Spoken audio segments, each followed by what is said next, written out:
on Simpson. I'm going to try to take 5 minutes because I know who's up next, and you guys are getting to know him as well. So, just a little bit about me again. I actually just moved to Fort Wayne in the past year and a half. Love being down there. I was up in Chicago for 8 years, so had a lot of opportunity over the past 12 years since graduation to work with the Purdue Alumni Association, which I continue to love. What Ben asked me to talk about is, given my experience between a few clubs now, is I've had the great fortune of working with a lot of good people. And as I've worked with so many different people with their passion and interest, what I've had to keep focus is around what the club mission continues to be. Luckily, most clubs, we all have a three-legged stool. I'm a very visual guy, so I think in terms of typically three things. But with this club mission, it doesn't really change club to club. And the way I try to keep focus with my team in Fort Wayne, with the team back in Chicago as we continue to grow, was, we're there really to support our alumni and constituents around driving membership, creating engagement, and then focus on scholarship. That's really how I try to keep things simple in my mind, and that's the visual I like to at least have balance with. This still helps provide that. I'm going to talk more about engagement, given the theme is building a leadership team, but really with membership, I think we're all finding that we are a one-stop shop in town for not only Purdue alumni, but people's interest with other Purdue groups. I know the Fort Wayne community has a strong affinity with Purdue athletics, which is awesome. But we also are there with other questions around, how they give, or really to get them to be Purdue alumni members for life.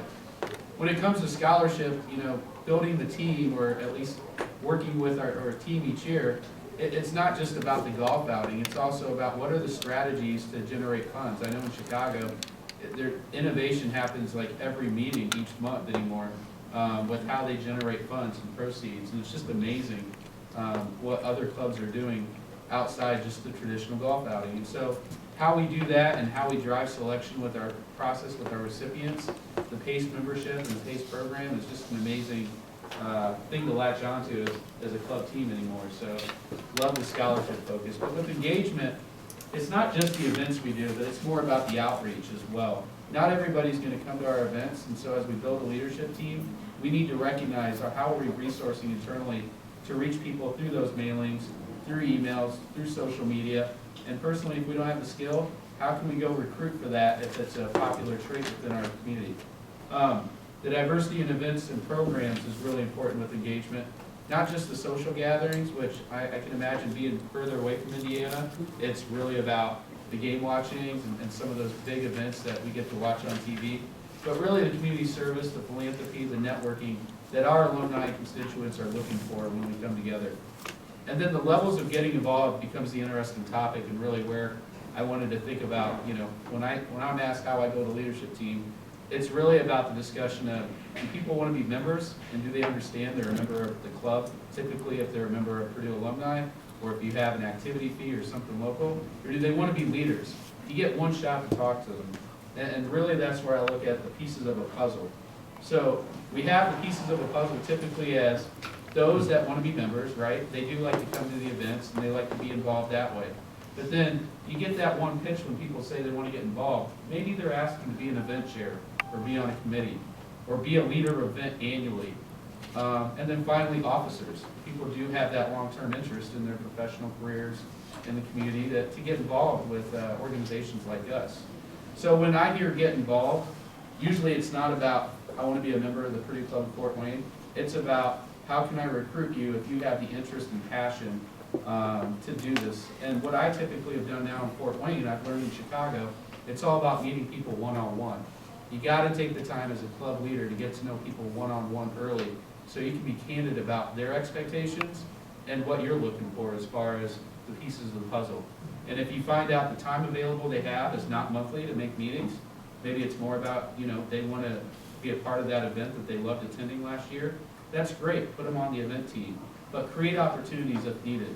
And so if you do find that someone's outside of your pieces of the puzzle that you're putting together, what opportunities can you create for them to get involved at a higher level? That's really important. And when we think about recruiting a team, I know that, I look like a young alum, but I'm getting older. I know that older alums look at me as a younger alum, getting older. But it's not just about the ages. what you want to do is think about, hey, we all have different interests based on our age, we have different time, but it's about the professions that we lead. In Chicago, we've got CPAs that would love to be the treasurer, and as a skill for someone that's not a CPA, you know, that is like something I look forward to, just those folks knowing what to do with the books. Because for me, it's a simple spreadsheet when I'm, you know, looking at the checking account. But what are the professions and how can you latch that skill in? Where do they live? Even in Fort Wayne, we got the north and the south part of the community.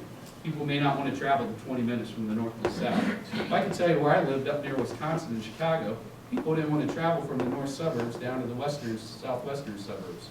So if you can get people populated in different areas of your club, you're going to win with that team. And then their passions. So looking for the strengths, the skills that you guys may need going forward, that's kind of how my mind thinks. And then one thing I've learned in Chicago, it's not all about business sometimes, and I know the more people you get involved, sometimes the more you want to tackle. But you got to think, especially as a club president, how can you make it fun for the long term? So if you're in the position of building a leadership team for the future, that is really what you want to do, is how can you get that social gathering of just the 5 of you out at a lake house? Or how can you at least make something fun each month when you go to meet? I just joined a mud club in my monthly meeting with some of my guys for our monthly meeting at a bar we go to. That's fun for me, you know, so it's a matter of just, you know, how can you not make it all business, but then celebrate success and recognize, you know, what winning looks like and compliment people for that. So that's really, you know, I only have 10 minutes and really the Q&A this afternoon is going to be cool if you guys have questions or if I can learn from you how you build your leadership team. I got a great team in Fort Wayne. I moved there a year and a half ago, a few of them are here, and we just had some fun up at a lake house and what the Chicago people know as the annual retreat in the summer. So, you know, having fun that way. But then also the team back in Chicago when I was president.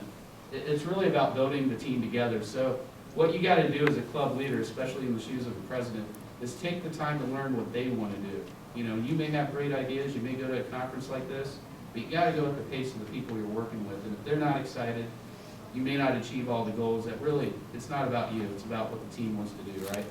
So how you do that, you plan the calendar together, you get to know each other one-on-one, you actually talk about resourcing the events together, and that way you can follow up with each other on who's best to coach new people when they take over the events and they're running with them. And then how you create excitement for the future is really important to talk about, and the succession to lead. So, you know, for me, I'm all about sustainability. How can I look 3 years from now and think about the great things that the club's done after I left? I like to be proud of that. And so that succession plan is very important on looking ahead and how you build a leadership team. Cool? Thank you very much, John.